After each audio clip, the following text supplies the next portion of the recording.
compliment you've given me in 5 years about my clothes. I could point you in some directions if you'd like.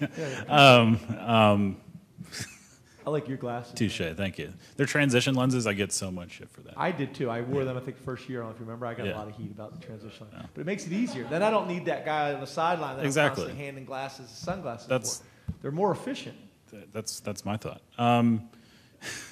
You've got 3 new assistants this year, which is the most you've had in a single season as a head coach, be it here or at Vanderbilt. 4 if you count Ricky doing something different than he has been.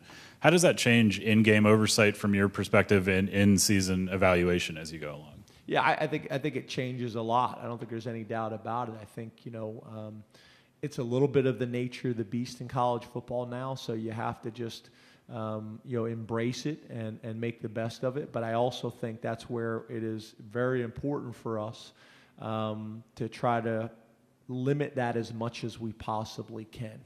And the administration's been very supportive of that, and we got to continue to do that. And I think that's going to be critical, because obviously the more years that we're all together, the better. The players aren't having to build new relationships with their position coaches. The recruits aren't having to build new relationships with their recruiting coaches. The staff knows how I'm going to be on the fourth quarter against App State in front of 105,000. We lose the lead late in the game. I know how they're going to react when times get tough and adversity hits, because it's easy when things are going well.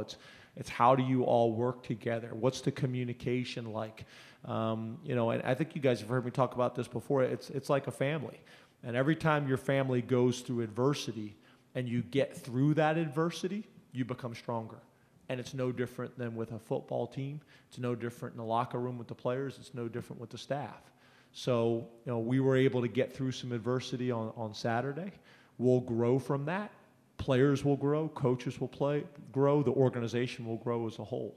But I think that's a fair point. There's probably some things that happened that I addressed during the game, that I addressed after the game, and then I addressed on Sunday in the meetings, and then slept on it and addressed some more things on Monday to make sure that there's no gray area and everybody completely understands kind of how we do things and why. And as much as we cover those things in the off season, there's always going to be things that come up on game day that you haven't necessarily covered in the detail that you need to. James, did any of those 8 true freshmen you used